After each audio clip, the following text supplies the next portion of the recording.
back to the Nail Chronicles. So we're doing Halloween 2018, it's design number 1. So that colour you just saw there was the OPI It, and the It colour, and this is what I'm going to start my Halloween design with. So before I get into the messy side of things, I'm applying my Peel Off latex barrier. Because I am doing some sponging work, it will get everywhere and I hate doing the cleanup. Not only that, it does, by using too much nail polish remover on your skin, it does dry it out, and you'll see a post about that on Instagram this week. So if you're not already following me, hit up Nail Chronicle on Instagram. So with the latex barrier, this one's really cool. It actually dries and has a bit of a glitter colour to it. There's heaps of different ones. I've seen ones that are dry bright pink, or blues, or just different colours. It's awesome. It makes it a bit more fun rather than having this horrible gloopy stuff around your fingernail. With the latex barrier, it's really important to make sure that you get more than you think you need. And I did actually probably put too little on here. I need to go a little bit higher because there was a little bit of cleanup, but it wasn't as bad as it could have been if I didn't use it at all. So you'll notice here it's quite dark. When it dries, it just sort of looks clear with a bit of a, a gold kind of colour to it. So then I moved on to the next stage of my nail art, which was to create the, the top of the nails, which is sort of like a triangle shaped. And looking at the original picture, and if you have a look on nailchronicle.com for the blog post about this, you can see the original picture there.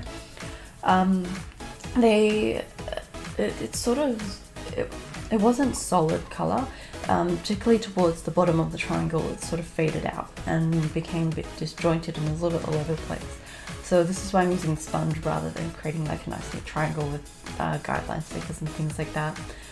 And so yeah, you just make sure you got to keep your sponge wet. The minute it dries out, it will ruin your nail art. So keep piling it up. I know it uses a lot more polish than normal painting, but if you end up wasting it anyway if you let your sponge dry out. So you just kind of dab really gently. You can let it half dry and then dab a little bit more if you want. Experiment with it. You'll find a technique that works for you with this one. So yeah, just keep going along for each nail, and I don't know if you can see it, but you can kind of see the little bit of gold that I was talking about sort of shining through it. And I will apologise for the really odd angle that you can't really see what I'm doing here. Sorry. This was just, I can't actually see what I'm filming, so I'm having to sort of use guidelines and work out where to place my hands. If anyone's got a solution for that, of how I can do it, because my camera won't hook up into my computer so I can't watch what I'm filming, can you please let me know in the comments? I'm thinking maybe a mirror or something, but I don't know how I'm gonna even rig that up. So the other part I did was, once I finished sort of stamping, I decided to grab a brush and actually brush on a little bit extra just around the tops of the nails, and this was just to add a bit more depth to the colour. And that all makes sense if you do the sponging. You know that you get it solid, but there's just that little bit there that's a little bit transparent, and it's not until you brush on top that you actually notice it. So I just brushed a little bit or more just to add the deepness into the black around the top of the nail. So the other part that I was working on was the bottom, and here I can see I'm using the French tip manicure guidelines. You can get these in all sorts of different shapes. So I've got straight ones here. You can get like sort of more a triangle. You can get a curved angle as well, which is really cool. And one thing you can do with these is you can reuse them.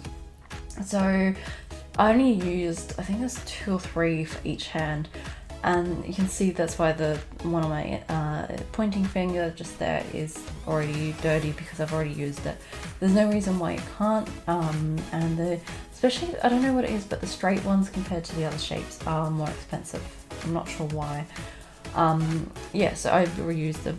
The other thing is, if you don't have these strips, masking tape works really well. Just use the edge that's already been straightened from the machine, and then just tear it off however you want to use it. But make sure you get the painter's tape. Don't get anything else, because it will tear the polish off underneath. So yeah, you just keep going along. Don't worry about the height too much on this one. You can make it as long or as deep as you want. It's really up to you. And how much of the stamping design. You might have a little tiny one that you just want to show, or you might have a big giant tree that you want to put in there, and so you would make the base smaller than you would actually plan. So the other tip is to make sure you paint downwards. If you've missed any spots when placing the sticker down, it can go up and underneath it, so always paint downwards on the sticker. So moving on to stamping, and I have got another video somewhere, I'll post a link up above, of how to do nail stamping. So I've sped this bit up a little bit quicker because it does take well, it doesn't take too long, but it can take a little while, and watching these stamps not the most interesting sort of thing. So the first one I used just then was the tombstones with the crosses. Here I've got like an old sort of creepy tree. You can imagine it's sort of the tree that you would see under a full moon with a werewolf howling. So it's kind of really cool. I absolutely love this plate. This one's a Bundle Monster plate. They've changed their name recently, I think, to Mixology or something like that. I'll put the details in my blog post. So here I'm also doing some reverse stamping. So I grabbed the Haunted House and put it onto my Beauty Big Bang stamping mat. If you want one of these mats, click the link below. It's actually a really good mat. I love it.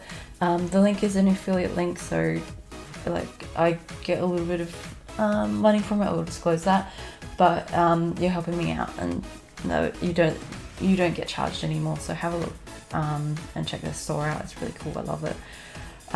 Here I use Julia for the yellow of the window, and I just use the a stamping dotting tool for just so I could get the position, and then I'm using a rapid dry OPI top coat, and this is just so I can pick it up as an image and pop it on.